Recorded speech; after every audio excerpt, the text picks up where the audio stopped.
Good morning, friends. Cam Smith here with Plymouth Meeting Church. This is PMC Beyond. Thank you so much for being here today. Today is December 31st. It is New Year's Eve. It's the last Sunday of the year, the last day of the year.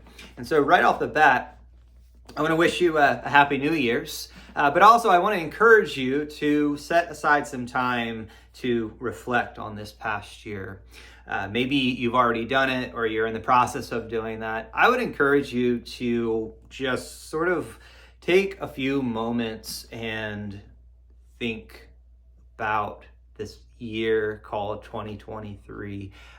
Perhaps one way to kind of help you is if you keep a calendar, a wall calendar or a phone calendar, find something that will kind of take you back in time, and you can go through and be like, oh wow, I remember that in March, or I remember that in June.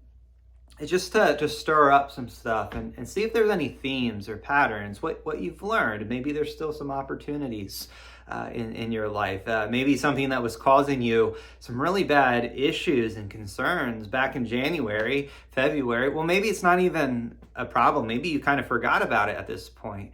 A year is both long and short. It goes by so quick, but sometimes though, it can be really long. Like some of the things that we went through months ago can seem really distant. And so the practice of reflecting,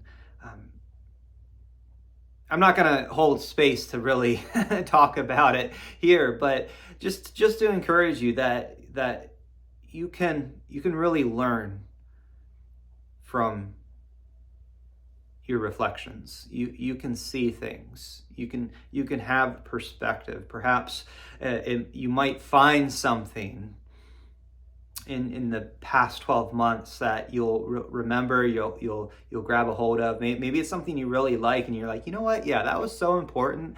I want more of that in 2024. Or maybe there were some things where you're like, you know what? 2023 has some hot garbage. I don't really want that I don't want that in my life. And so I'm going to try to do my best to pivot here. I don't know. Reflections. Really, it's just a different way of saying, are you willing to learn? Are you willing to learn? Are you willing to grow?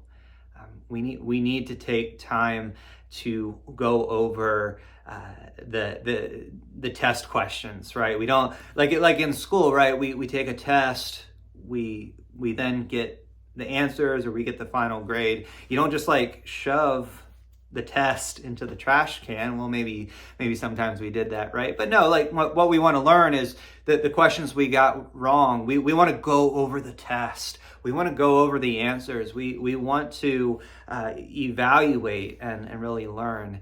And so, yeah, kind of like examining a test, a quiz that you got back from your teacher. Just casually take a look. Take a gander over the last 12 months and see what you've learned. Praise God for it. Again, maybe there's some areas of growth and some highlights. Maybe there's some areas of struggle that you're like, wow, I'm still kicking this can around. Whatever it is, turn it into a time of prayer, and I just want to encourage you to have some reflection time. So that's what we're going to do today. I just have a few thoughts I'm going to read a Bible story, then share with you a few thoughts. And so today probably won't be super long. We'll see if I get long-winded here, but I'm not expecting much today. So we are in Mark chapter 6. Mark chapter 6, and this is the story of Jesus feeding thousands of people. We know it was at least 5,000 men. So maybe, women and children. There's a lot of people that Jesus fed. And so this is Mark chapter 6. I'm going to read verses 30 through 44. It says, the apostles, that would have been the disciples of Jesus, gathered around Jesus and reported to him all that they had done and taught. He said to them, "Come away by yourselves to a remote place and rest for a while." For many people were coming and going, and they did not even have time to eat. So they went away in the boat by themselves to a remote place. But many saw them leaving and recognized them. People ran there by land from all the towns and arrived ahead of them. So as he stepped ashore, he saw a huge crowd and had compassion on them because they were like sheep without a shepherd. Then he began to teach them many things. When it was late, his disciples approached him and said, "This place is a wilderness, and it is already late. Send them away so that they can go into the surrounding countryside and villages to buy themselves something to eat." "You give them something to eat," Jesus responded. They said to him, "Should we go buy 200 denarii worth of bread and give them something to eat?" And he asked them, "How many loaves do you have? Go look." When they found out, they said, 5 and 2 fish. 5 and 2 fish. He then instructed them to have all the people sit down in groups on the green grass. So they sat down in ranks of hundreds and fifties. Then he sent the 5 loaves and the 2 fish, and looking up to heaven, he blessed and broke the loaves. He kept giving them to his disciples to set before the people. So he divided the 2 fish among them all. Everyone ate and was filled. Then he picked up 12 full baskets of pieces of bread and fish. Now those who ate the loaves were 5,000 men. Mark 6:30-44. And so yes, as I reflect on this past year, I was just thinking how it would be cool to see a montage reel of your life. Kind of like what they do on the news, perhaps to break it down in different areas of life. Like, here's Cam's year, through church, and here's like other things that he was into. Here's Cam like trying to work out, and go to the gym or go on runs, and like here's a little montage of that. I don't know. Would that be interesting to watch? I'm not sure. Here's a montage of all these different conversations. Here's some really cool conversations, some really weird, awkward conversations that Cam got himself into. I don't know, like, would that be cool to see these end of the year reports, right? Maybe like a top 10 or a not top 10 video montage. As I was saying earlier, like taking time to reflect, which I still need to do so even as I tell you guys and encourage you to do this. I need to do this more. But I was looking through my journal, and there's just been many people, places, and things this whole past year in 2023. So many areas of growth that I can celebrate in.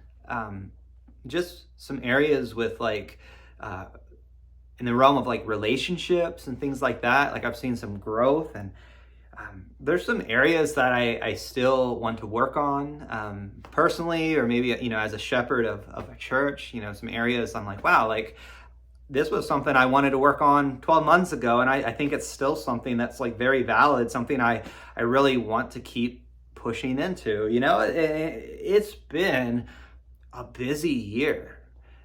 There's just been a lot this past year in 2023. It's a busy year, and actually right now, and this might be in the mixture of like we traveled for the holidays, visiting different family, and it's kind of like there's some stuff going on. We're hosting some friends for New Year's Eve, or at least that's the plan. Like there is a piece of me that's just like tired. It's an end of the year, a weariness. Maybe the best way to put it is like what I feel in my bones is like I really want like a winter break. We don't have any snow outside, but it's kind of like, okay, I could really use just one really good day or two of snow. Like give me a good snow day. That's the type of feeling. That's the kind of like, that's where I'm at, just to share that with you. We have some things coming up in January that are going to need a lot of attention and energy. And so, yeah, kind of like looking forward ahead to these busy things in January. Right now, I'm like, little bit tired, but Jesus was a really busy guy. Jesus and his disciples, they were really busy, and it kind of seems like it was like a good kind of busy. And we know they got tired. We have this story in Mark chapter 6. Jesus and the disciples, they were tired. They wanted to break away. They wanted to break away and get some rest. But as we read, people followed them. They ran ahead. And so it's like, as soon they're in the boat, as soon as they get to the other side, it's like there's all these people just waiting for them. Now in ministry, I've experienced that before. It's like, hey, right before you go on a break or you have some Sabbath time, you go on vacation, something comes up and it's like, oh yeah, by the way, when you get back to the other side of the lake, we have this work waiting for you. And you're just like, so like, I get it. I resonate with this story. The disciples, they're trying to get away on a break, and there's people just lining up on the shore waiting for them, waiting for Jesus. They want to get to Jesus. And so there are just big crowds. And I just wonder, like in terms of what would go through my head or your head, like what was going on through Jesus's head? Was he annoyed? Did he feel intruded upon, frustrated, troubled? What were going through the minds of the disciples, But Mark 6:34 just reveals something just so amazing about Jesus. It says he saw them and he had compassion for them. Jesus saw the people. They were like sheep without a shepherd. And like compassion, this deep feeling, he had compassion for the people. How amazing is that? Like, I want Jesus to be my pastor, right? That's like, yes, right? Like, just wow, what a guy. What an amazing response of just being like, yeah, I'm tired, I'm hungry, and this is just wild, but I have compassion for all these people. So what Jesus did is he taught them.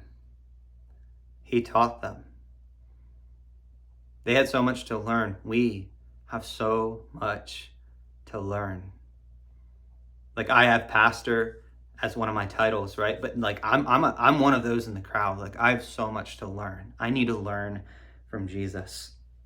And time passes by and it gets to the point, it's starting to get dark. People are getting hungry. The disciples, like, I feel like they've been hungry this whole story. Like, people are hungry. People are hungry. Hangry, perhaps. People can get pretty abrasive when they're hangry.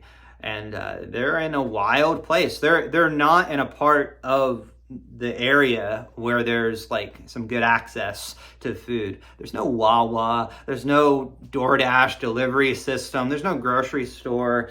Like, they're basically on their own here. They weren't planning for this, so there's no packed lunches,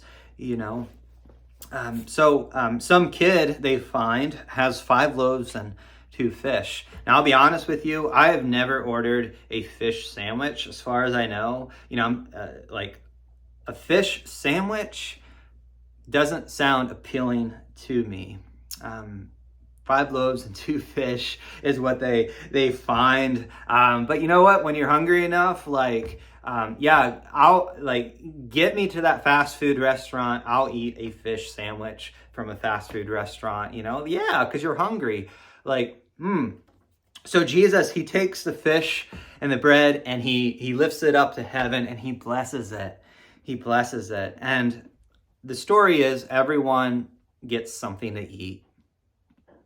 Jesus feeds everyone, and it's amazing. It's a miracle.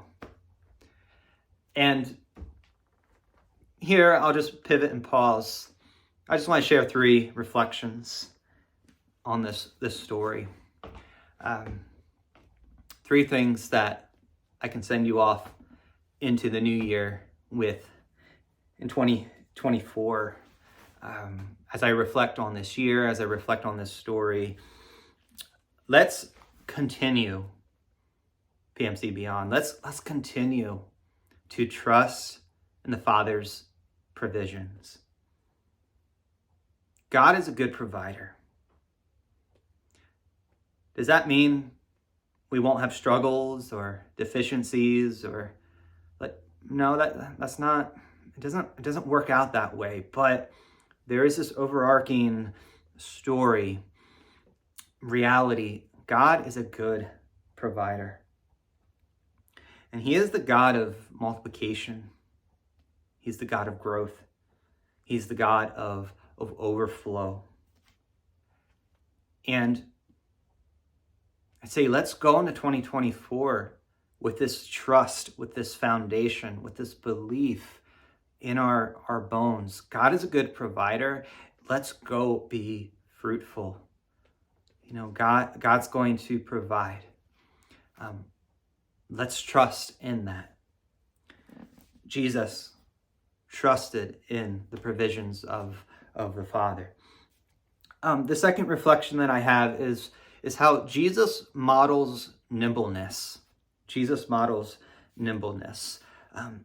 He was disrupted so much in his ministry life, okay? Jesus gives us this vision of how our posture should be. Let's not get bogged down. Let's try not to make ministry and life so complicated and heavy. Let's not overthink things.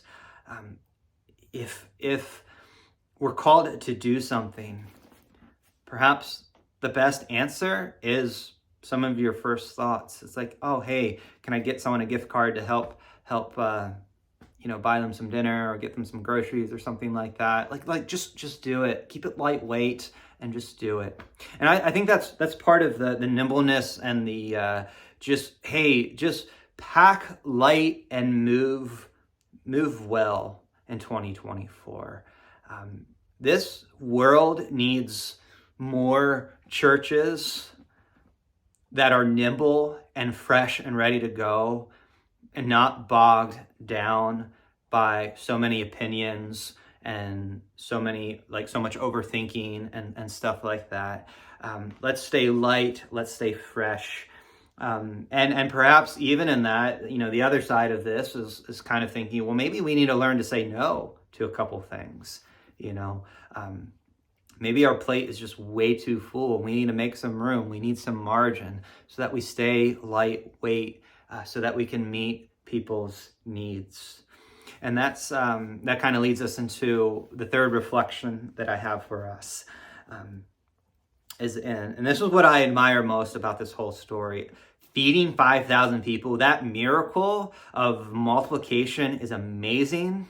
But what I admire most about this story is that this whole story takes place while Jesus and the disciples are tired and hungry. They wanted to rest. They just wanted to rest. But at the intersection of light, of life, and what I mean is like when we come to a crossroads, and right on the other side of that crossroads is a person in need or a situation that we need to address. It's the ability to just be like, that is the person who needs me, needs love, needs food, needs XYZ. Like meeting people's needs is a big part of ministry. And Jesus fed them spiritually. Jesus fed them physically. Jesus is an advocate of the whole person. And Jesus is meeting needs. And again, meeting people's needs is a big part of ministry. And there are times where we think we're too busy, or we're too needy ourselves, or we don't know enough, or we just don't have enough time, or we don't know what to do. We come up with all of these excuses. And again, sometimes it's just like, man, I just want to rest. But then there is somebody in our path who needs us. And maybe all they need is just for you to check in on them, you know.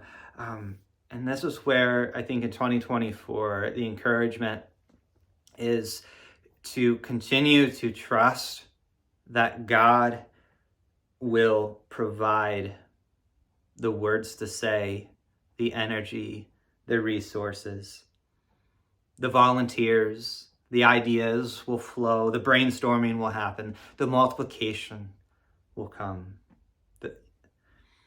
Trust that God is a provider, okay?